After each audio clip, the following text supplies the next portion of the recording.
Who are they? Out of many of Elden Ring's mysteries, those beings are by far one of the biggest, since we learn nothing about them in any lore entry.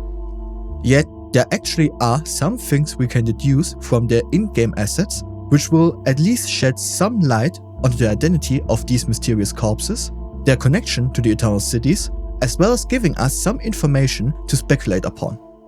The first notable detail is the giant size of these dead entities. From this, we could make the assumption that these beings are related to the mountaintop giants. While the trolls and the last fire giant are the only giant folk alive we face throughout the game, there are also hints of even larger giants in Caelid, which we can see via the giant skeletons throughout the land. While there is no lore suggesting that the giants were multi-ways spread all across the lands between, it could be a natural explanation as to from where these entities originated from. And due to an evolution from this giant race, gradually leading to smaller beings over millennia, it might explain as to why the Noks are human-sized in the current time, which in turn could also be the potential explanation as to how the Eternal Cities invoke the ire of the Greater Will due to a connection with the fire giants who threaten the Golden Order. Although concrete evidence doesn't exist, so this is a big speculation on my front. And also important to mention is that counter-evidence exists indicating that the Noks are descendants of the Numen race, who, as far as we know, aren't as huge in size as the giants we looked at. But instead of the origin, we can actually deduce the role of these giants in Nox society. Because interestingly enough, the attire these corpses are wearing indicates a spiritual role. On the skirt of their attire, we can find a symbol identical to that we can find on the attire of the Night Maidens, the Nox Swordstresses, and the Nox Monks. Both of these female groups are among the upper echelons of Nox society. The Swordstresses serve as the guards for the Night Maidens, who according to the Night Maiden armor lore, form the highest clerical rank in their society. And without any indicators of some kind of noble faction among Nox society, we can definitely assume that solely the Night Maidens are at the top of Nox society, with them having their own guards being another concrete indicator for their societal importance. With these giant corpses bearing this symbol, it marks them as important spiritual figures in Nox society as well. But the next question we have to ask ourselves is whether they hold a special position among the Night Maidens, which we can take for granted due to what their attire can tell us more, as well as the location we prominently find them in. Their attire significantly differs in its design from the Night Maidens and Swordstresses in regards to a lack of combat practicality. Not only are these giants barefooted, but they also lack any armor part and by extension any protection, making it unlikely that they would find themselves regularly in situations prompting protection for a better chance at survival. As such, those beings weren't expected to engage in any form of combat while they were living in the dangerous underground areas of the lands between. Plus, with them residing atop a throne, it is fair to say that their importance is even higher than that of the Night Maidens, since in many societal structures, a throne is indicative of someone being the most important figure of that society and being responsible for leading said society, marking these corpses as the spiritual leaders of the Night Maidens and by extension of the Eternal Cities. And with there being two of these corpses instead of just one, it is fair to assume that each city had its own present ruler to govern over more efficiently. Yet also one important distinction has to be made between these thrones and the size of these beings, because the following anomaly presents itself when looking closely at each of their heights. The thrones are much taller than the corpses residing on them, especially when juxtaposed against their full skeletal size. As such, how were these beings capable of getting up into their thrones? And could these beings still have been children right before their death to explain this delta between heights? It's a mystery I'm not certain what to make of. And interestingly enough, these thrones actually have a name. The throne in Celia is named Chair Crypt of Celia, which we can learn via its site of grace, marking these thrones not only as symbols of their importance to Nox society, but also practically serving as some form of tombs for these beings. Lastly, given the matriarchal hierarchy of the Eternal Cities, it is likely that these rulers were female. This assumption is supported by the fact that exclusively women, such as the Night Maidens, make up the upper ranks of this society. As such, inaugurating a male Nox onto a throne and him ruling the Night Maiden seems very unlikely. While these are all of the information we can learn directly from the thrones, its surroundings can also tell us a bit more about these ruler beings. In the cities of Nokron and Nokstella, mysterious dead husks are scattered prominently around the thrones of these ruler beings. Some of these husks, with their outstretched arms, seem to be pointing towards the ruler seated upon the throne, as if frozen in a moment of reverence or desperation. Which doesn't have to mean much, since similar husks can also be found in Nokstella randomly perched atop its buildings and near the vacated throne where we find the Moon of Nokstella talisman. And only a few of these point directly into the direction of the ruler beings. However, with the relative close proximity to the thrones in both Nokron and Nokstella, as well as their expressions etched with pain, suggesting a deep yearning for something, they could still be related to these ruler beings. Specifically towards the yearning part of their expressions do I wish to bring your focus on. As we learn through various Nox item descriptions, the residents of the Eternal Cities wish for a Lord of Night who would herald in the Age of Stars. As such, with the yearnful expressions pointing towards the thrones, it could serve as additional proof of these beings acting as the ruler of Nokron and Nokstella respectively, with each of its citizens stating their desire for a Lord of Night clearly towards the rulers and demanding from them to make their desire become reality.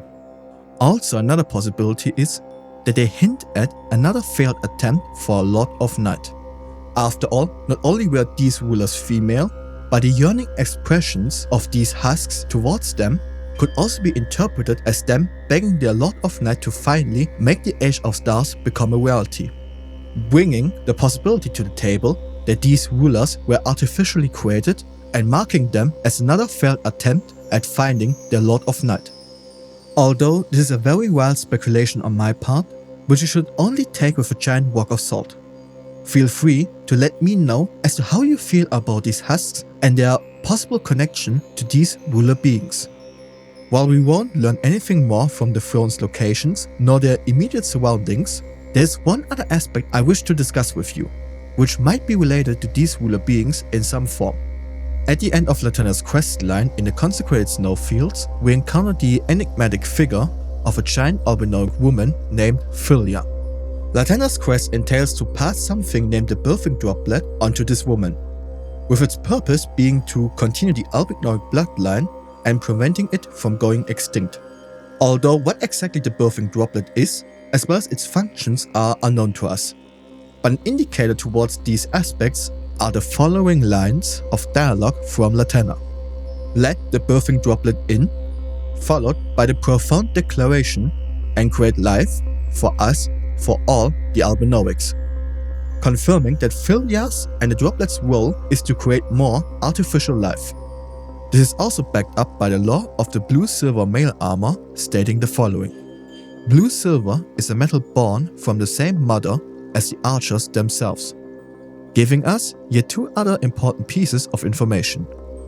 The first is that Philia's role is literally that of a mother, birthing the albinoic archers we face in the consecrated snowfields. And the second is that the birthing droplet is potentially silver, which is used to create these archers and turns blue in the birthing process. But what does she have to do with the rulers of the Eternal Cities, you might ask? Despite Philia's giant size, she still remains smaller than the skeletal remains atop the thrones, which makes linking her to these rulers impossible. Yet, she is one of the very few giant characters in-game having connections towards the Eternal Cities, the creation of artificial life via silver, and is holding an important position among the female albinoics, due to her special role of preventing the extinction of the albinoics. Additionally, the similarity between the albinoics and the Nox creating artificial life is an interesting coincidence. Specifically, how the biggest albinoic woman is tasked with this, which might have also been the case for the rulers of the Eternal Cities. What I'm alluding to here is the ruler's potential role of creating artificial life. As we know, the Noks are heavily involved in the creation of artificial life, entailing the use of silver in some cases, in order to find their Lord of Night. Yet the means by which this process is conducted with remains elusive to us. However, with Philia and the birthing droplet in the picture, this employed process might be also the same as to how the Noks created the Silver Tears, Dragonkin soldiers, and the Albinoics. For if these ruler beings were the conduit for a birthing process, involving silver to create artificial life, it might explain the following scenes to us. At the basis of Nokron's and Nokstella's thrones, we encounter the artificial life forms the Noks have created in their attempts to find their Lord of Night. In Nokron, we find numerous mimic tears before the throne, while in Nokstella we enter a boss fight with a Dragonkin soldier. With this parallel between both cities and the lack of a ruler in Celia, as well as lacking artificial life in this town, which also applies to the nameless city in Deepwood Depth, I'm inclined to believe these rulers had a major role in creating these different artificial life forms, with my hypothesis being that they were the ones who created artificial life in the first place in order to create their perfect Lord of Night. After all, due to their awareness of their mortality, and as such rule coming to an end eventually, they believed only an immortal Lord of Night would be capable of leading the Noks towards the Age of Stars, which was pursued in the creation and perfection of artificial life. But before achieving this goal, the ruler beings eventually died in this process, with only their failed attempts left behind for us to discover, which would explain the lack of some kind of facility or laboratory in either Eternal City where we could see the creation and research of artificial life. But again, these last paragraphs are a very big speculation on my part, with the only thing I would take away from this is the involvement of these ruler beings in the creation of artificial life to discover a Lord of Night. As such, what you can take away from this video about them is the following. These giant beings in the Eternal Cities function as rulers which I would call a prima mater, a title reflecting their paramount role as both spiritual guides and governing leaders in Nox society. I use the term prima mater due to the profound significance of both words. Prima denotes their preeminent status, being the first, chief or principal, while mater alludes to their multifaceted roles as matrons, mothers, and sources of origin for artificial life in their communities, who are as such positioned even above the Night Maidens due to the unique responsibility these giant rulers had, because they represented one of the Eternal City's best hopes in their quest to manifest their Lord of Night. There are some hints to suggest that these giants might have been instrumental in creating the Silver Tears and Dragonkin soldiers in an attempt to seek out their Lord of Night, and as such find a perfect next generation of ruler to inevitably bring about the Age of Stars, which all of Nox society yearned for. So yeah, that's what I believe them to be. Let me know about your thoughts in the comments and even share your own ideas and theories about them with me. And see you in the next video. Ciao.